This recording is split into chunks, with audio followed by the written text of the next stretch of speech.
आशीष जी, सबसे पहले तो इस इनिशिएटिव के लिए बहुत बहुत धन्यवाद। और मैं ये सीखता हूँ इससे कि आज मैं एज ए पत्रकार या एज ए जर्नलिस्ट नहीं, एक लर्नर की तरह आपसे बात करना चाहता हूँ। एक आम आदमी क्या सोच रहा है, वो क्या जानना चाहता है। तो सबसे पहले आप ये बताइए मुझे, वित्तीय आधार भारत का कितना मजबूत है ये आपने समझा, लेकिन ये आम भारतवासी कैसे समझे कि उसे कहाँ इन्वेस्ट करना है, कितना करना है, किस ऐप से करना है, ज़्यादा पैसे तो नहीं लगाने। आप क्या कहेंगे सर?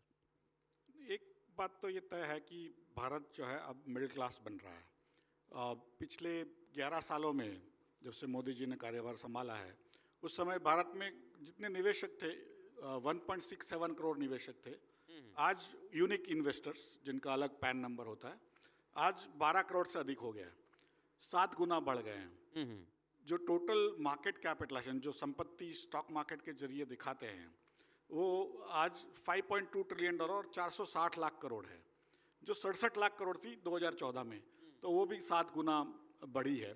तो ये मतलब यही है कि जब कोई भी समाज एक तरह से प्रॉस्परस बनता है, तो थोड़ा पहले आदमी घर बनाता है, स्कूटर लेता है, कार लेता है, साइकिल लेता है, उसके बाद बैंक बैलेंस बनता है, थोड़ी ज्वेलरी आ जाती है, फिक्स डिपॉजिट बनती है, तब जाके स्टॉक मार्केट में निवेश करने के लिए आता है। लेकिन लालच ऐसी चीज़ है कि जो उसको जकड़ लेती है, तो लालच में नहीं आना है, वो कैसे समझे। और कई बार टिप्स आती रहती है, सुबह बना आपको जानते भी नहीं हो, SMS आ जाते हैं, व्हाट्सएप आ जाते हैं, ये खरीद लो। और हमें जब भी इवन मोबाइल फ़ोन भी खरीदना होता है 10,000 रुपये का, तो भी 5 जगह पे हम लोग कंपेयर करते हैं, ये करते हैं, वो फीचर है नहीं ये। लेकिन कोई टिप आ गई तो 1 लाख रुपया भी हम लोग तुरंत ट्रेडिंग करना चालू कर देते हैं। तो लोभ ऐसी चीज़ है कि नहीं 1 लाख 2 हो जाएगा, 1 लाख का 2 लाख हो जाएगा, नहीं 1 लाख का 2 रुपया हो जाएगा, वो भी हो सकता है। तो इसलिए जो भी करना है, पैसे अपने हैं, सुनो सबकी, करो अपनी। अल्टीमेटली पैसे अपने, तो जिम्मेदारी हमारी है। कोई भी कहने पे पैसा लगा लो, हो सकता है 2-3 बार बढ़े भी, बिगिनर लक जिसको कहते हैं, लेकिन बाद में जरूर नीचे जाना है। और जो निवेश करना है वो लंबी अवधि के लिए करना है। सुबह खरीद के शाम को बेचना, डेरिवेटिव्स में ट्रेड करना, आपको पता नहीं है तो करना मत। आशीष जी, मैंने एक देखा है लोगों को कि फ़ोन में ऐप आजकल बहुत सारे आ गए हैं, और कई ऐप ऐसे भी हैं जो फिशी हैं, और उसको लोग इस्तेमाल करते हैं और फिर घाटा हो जाता है। और दूसरी बात ये कि कोई भी व्यक्ति आता है आपके पास, कहता है मुझे थोड़ा सा कुछ टिप्स दो ना, मैं पैसा कमाना चाहता हूँ।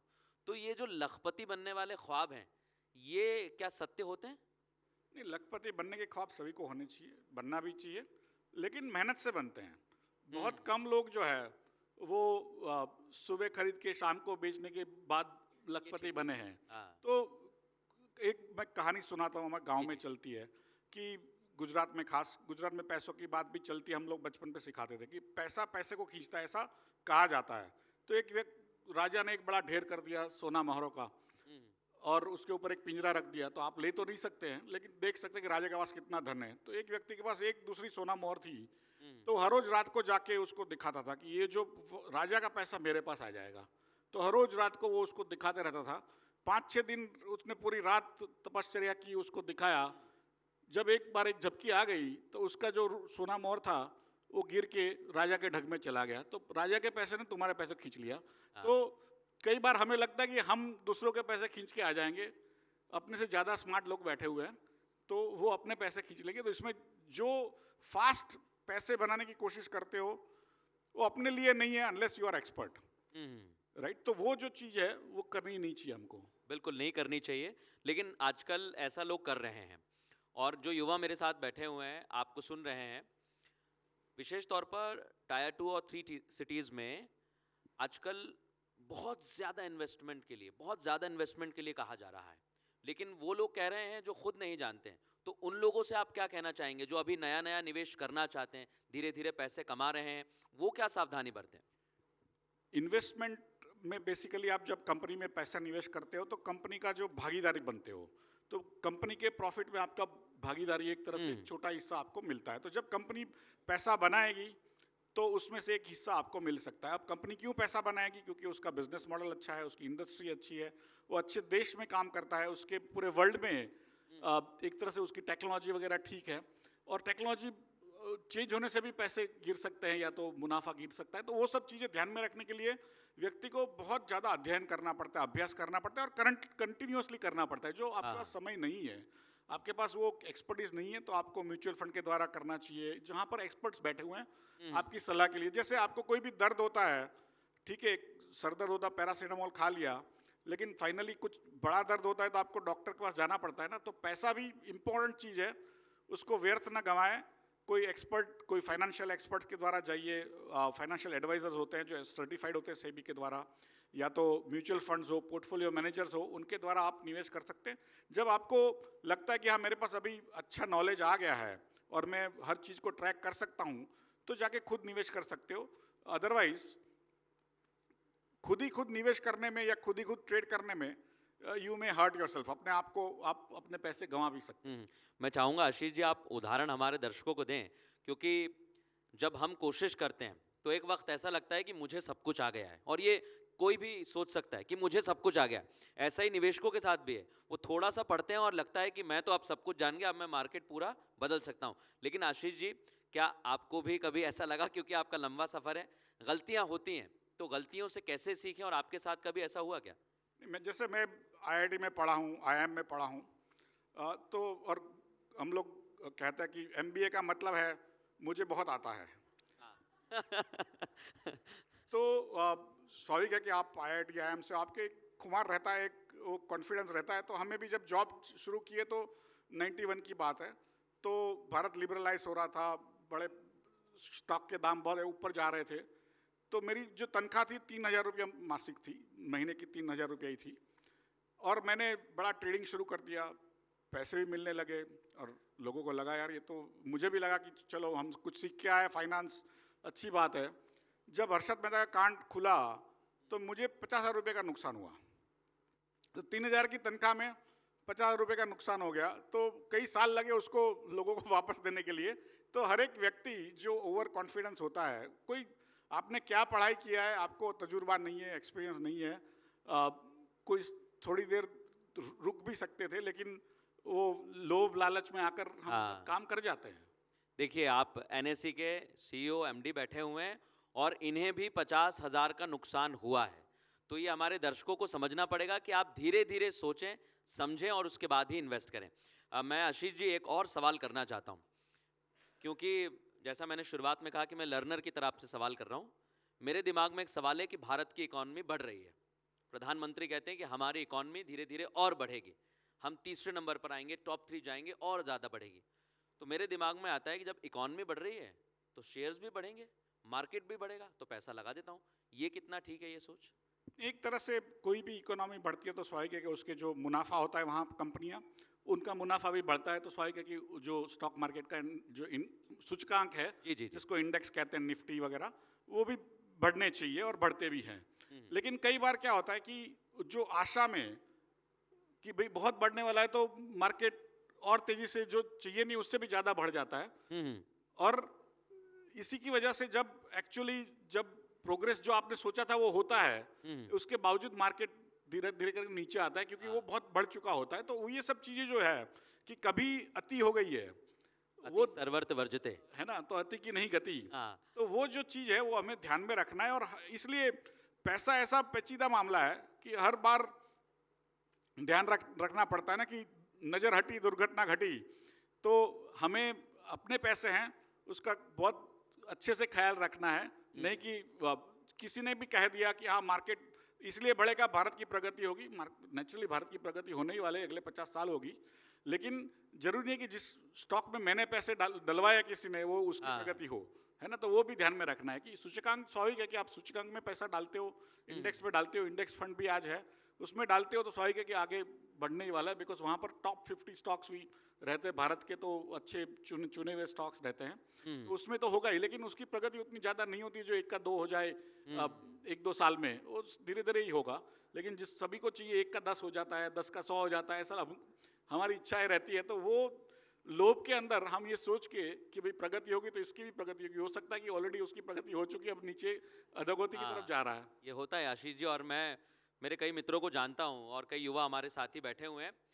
सर सब लोगों को, कई लोगों को नुकसान भी हुआ है, जो एकदम से पैसा लगाए और सभी को नुकसान हुआ है।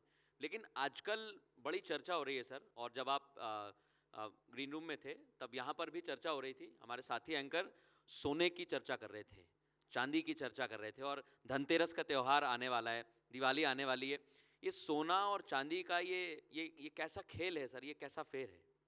नहीं, पुराने काल से, माने महाभारत समय से, रामायण समय से आपने देखा होगा, हजारों सालों से सोना एक करेंसी के रूप में, एक स्टोर ऑफ वैल्यू के रूप में, एक मनी के रूप में बिल्कुल। चला है और चलन रहा भी है।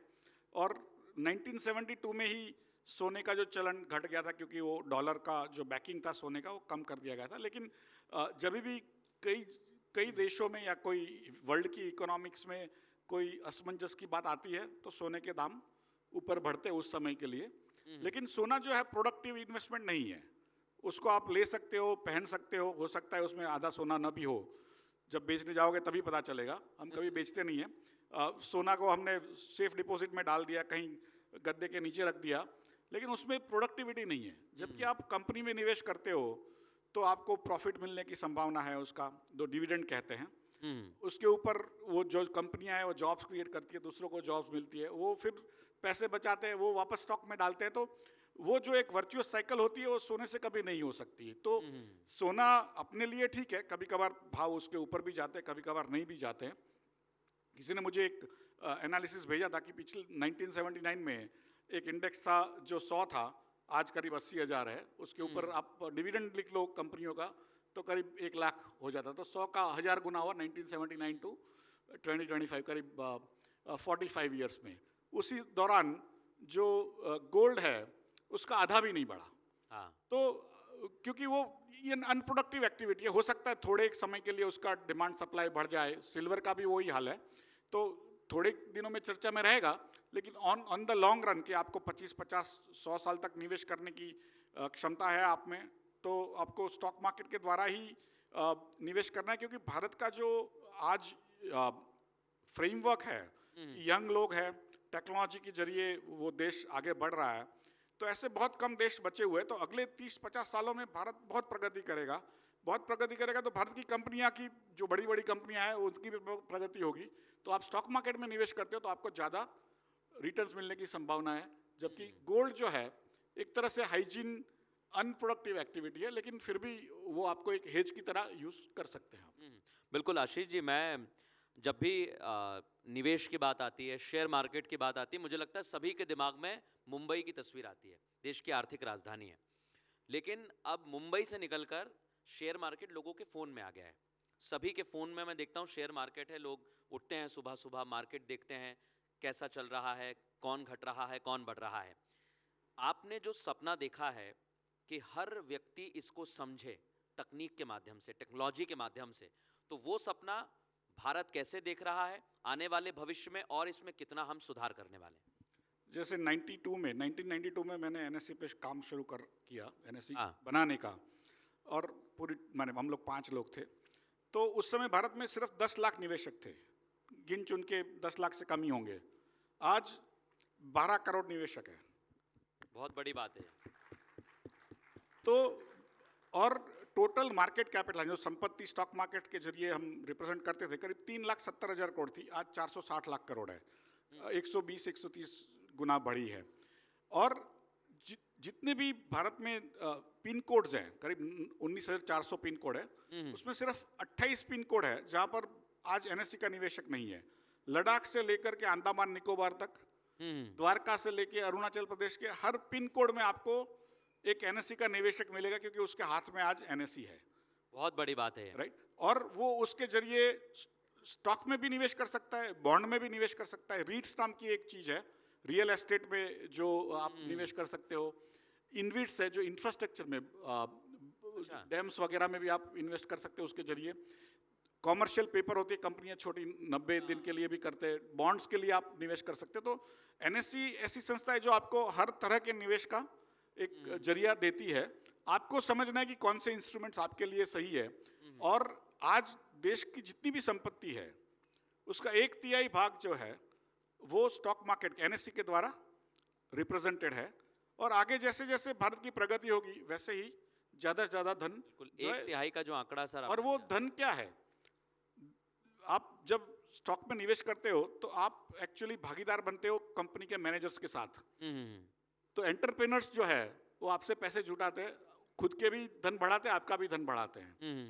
तो मैं कई बार कहता हूं कि 78 ईयर्स हो गए हमारे आज़ादी को। 78 साल में भारत ने क्या कमाया?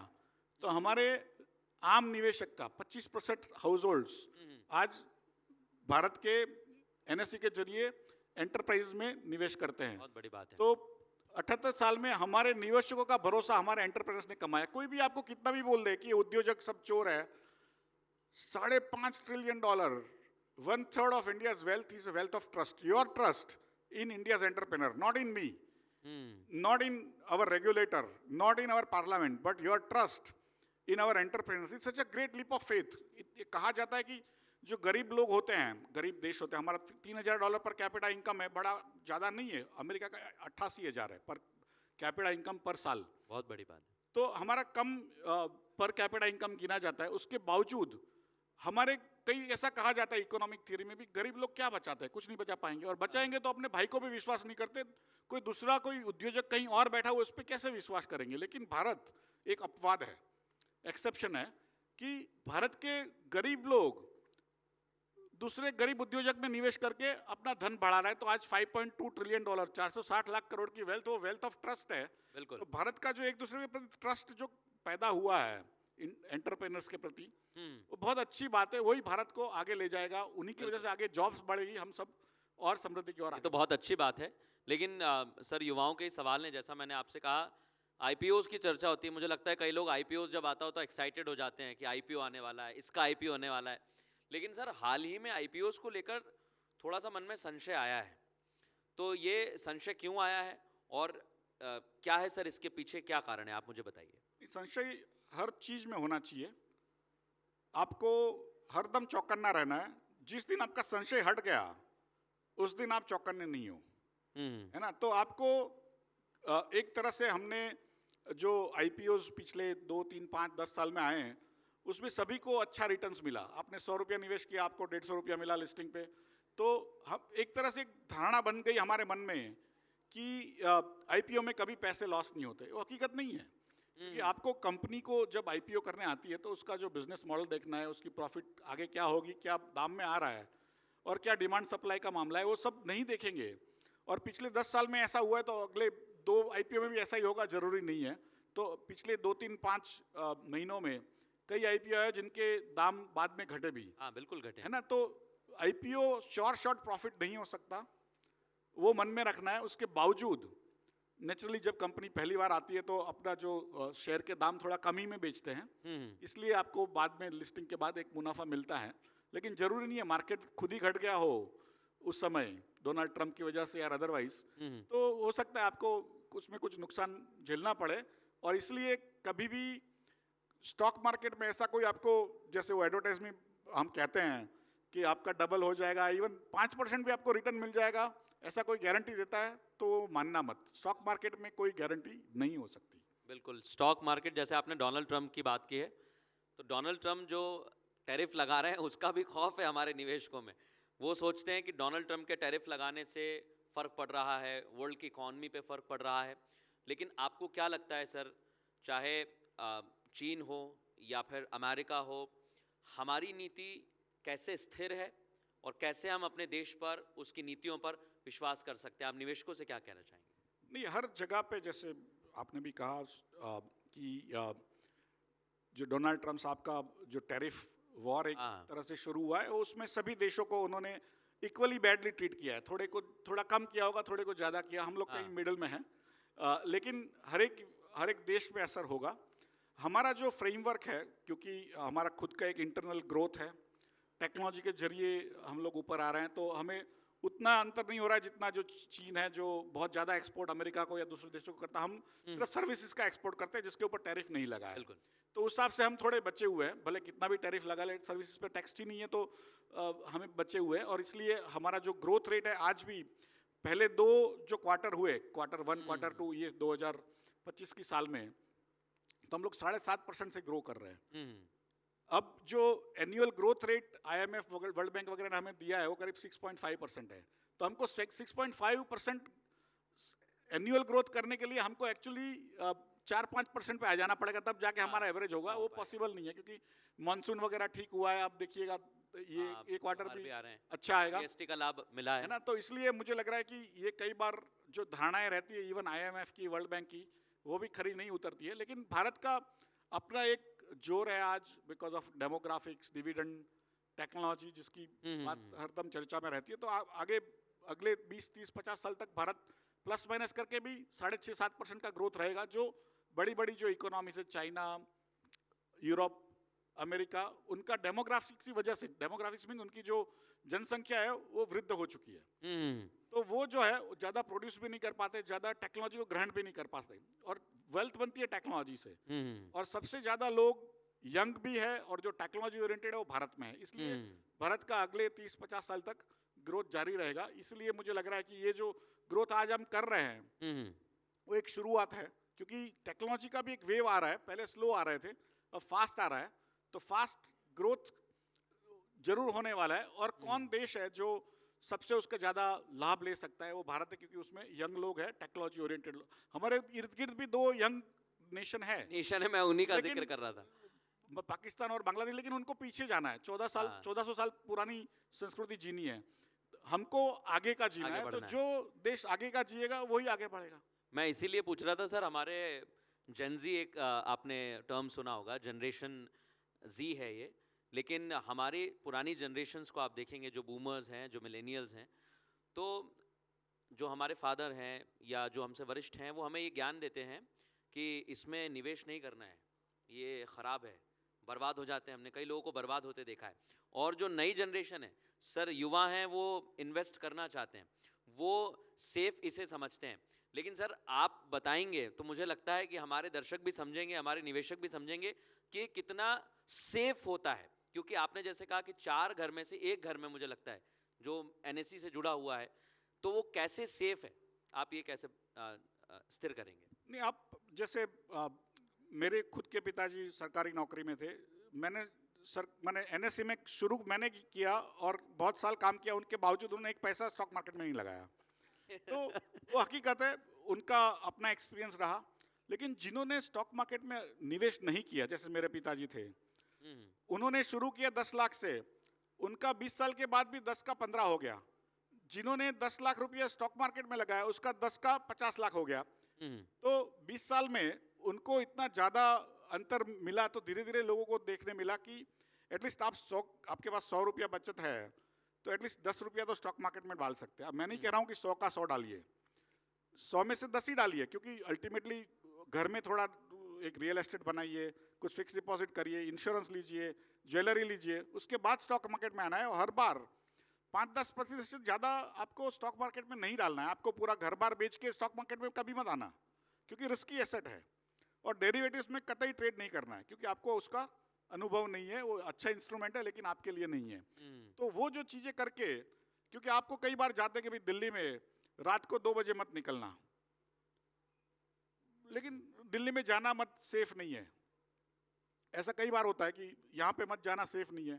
लेकिन अभी हम लोग जाते ही है ना, हमें मालूम है कहाँ जाना है, कहीं सेफ है कहीं नहीं है। तो उस हिसाब से स्टॉक मार्केट में भी उन्होंने जब अपने तजुर्बे से देखा होगा, उस समय कईयों का घर बार गया भी होगा। लेकिन आज मेरा ऐसा मानना है कि कईयों का घर बार बना है स्टॉक मार्केट की वजह से। और वो भी हकीकत है, 1977 में धीरू भाई अंबानी ने रिलायंस का आईपीओ निकाला था। आज भी कई घर ऐसे हैं जिनके लड़कियों का ब्याह भी वो रिलायंस के शेयर बेच के हुए हैं और रिलायंस के डिविडेंड से हुए। तो ऐसे कई उदाहरण हैं। बहुत बड़ी बात है, ये बहुत बड़ी बात सर आपने कही है।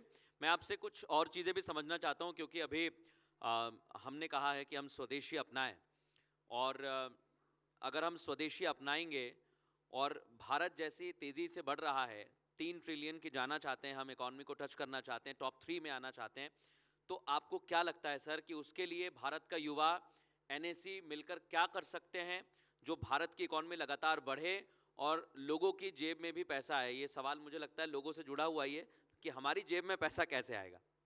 एक तो कि धन आपको बनाना है। स्टॉक मार्केट में ट्रेडिंग करना कोई अच्छी बात नहीं होती। सुबह खरीद कर शाम को बेचना करना नहीं है। आपको जो भी हुनर है, आपको सॉफ्टवेयर प्रोग्रामिंग करना है, बीपीओ में जाना है, कोई और काम करना है, सेल्स का काम करना है, कोई वीडियो बना के कमाना है, सब करिए।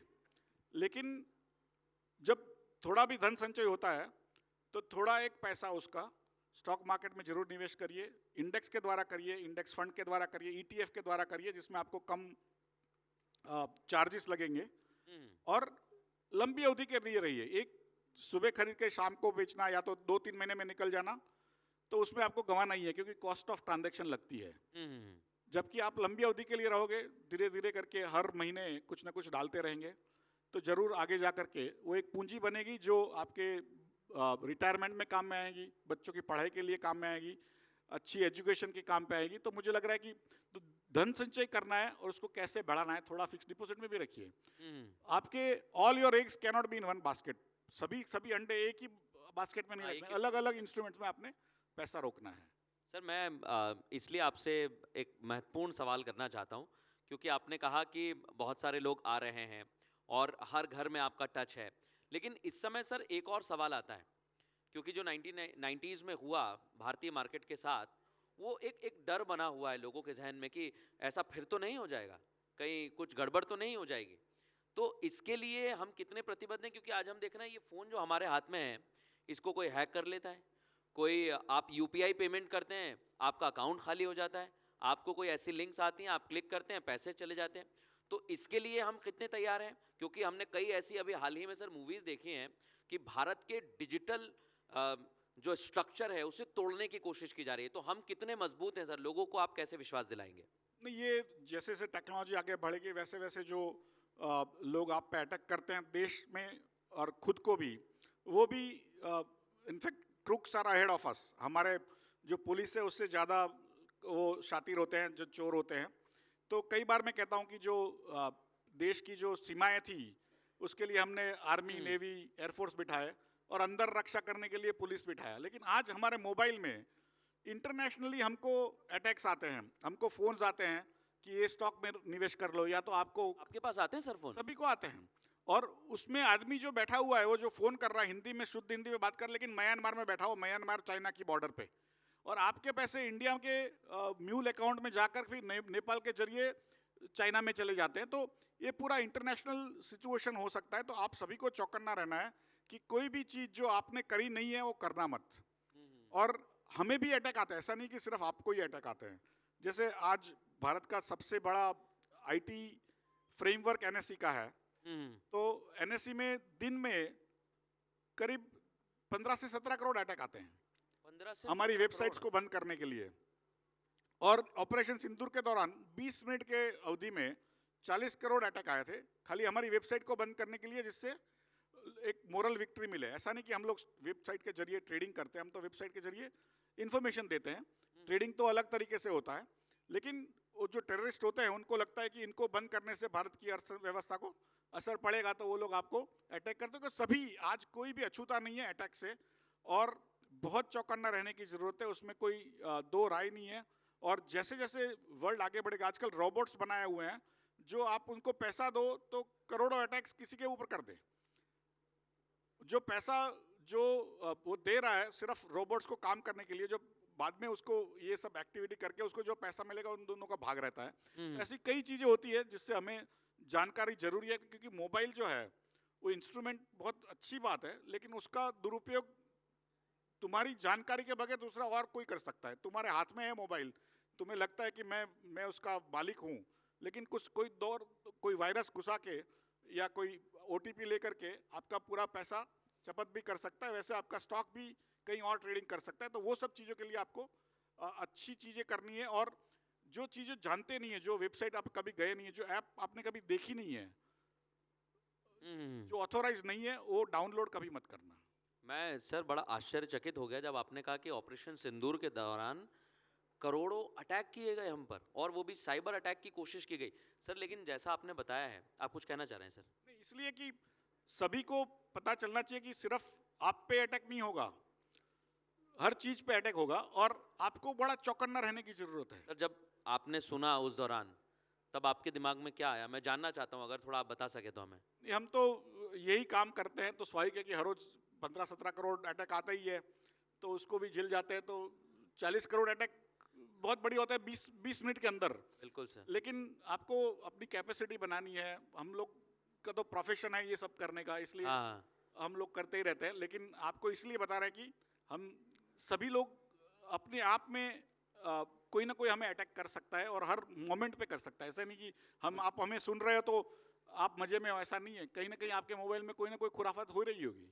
बिल्कुल, मुझे लगता है कि इस पे जोरदार तालियां होनी चाहिए। भारत में ऑपरेशन सिंदूर के दौरान एक बॉर्डर पर सैनिक लड़ रहे थे और यहाँ पर भी हमारे भारतीय पूरी सेना की तरह तैयार थे और उन अटैक्स को रोक रहे थे। आशीष जी, बहुत बड़ी बात है ये कि रोज़ाना इतने अटैक्स होना, उसके बावजूद हम अपने युवा निवेशकों को, अपने भारतीयों को ये बता रहे हैं कि हम मजबूती के साथ खड़े हुए हैं।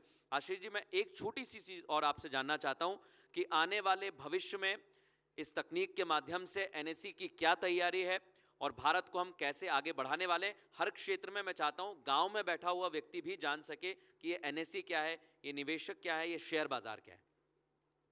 जैसे मैंने पहले भी कहा कि शेयर बाजार पूंजी का मार्केट है और उसमें आप कंपनी के एक छोटे हिस्सेदार बनते हो जब आप शेयर खरीदते हो, और दूसरी तरफ जब कंपनी बनती है, छोटे छोटे उद्योजक, छोटे छोटे यंग बिजनेसमैन आजकल खुद का बिजनेस करते हैं, वो भी स्टॉक मार्केट के जरिए 2 करोड़ 4 करोड़ भी जुटाते हैं दूसरों से और अपने बिजनेस को बड़ा कर सकते हैं। तो एक तरफ जो युवा को पैसा नहीं मिलता है अपना बिजनेस को बढ़ावा देने के लिए, वो भी स्टॉक मार्केट के जरिए दूसरों से पैसा लेकर के अपने बिजनेस को बढ़ा सकते हैं। और गांव-गांव से आते हैं लोग। आज 12 करोड़ निवेशक है, किसी को तो आपकी स्टोरी पसंद आएगी ना, आपकी स्टोरी में वो पैसा डालने को तैयार हो जाएंगे।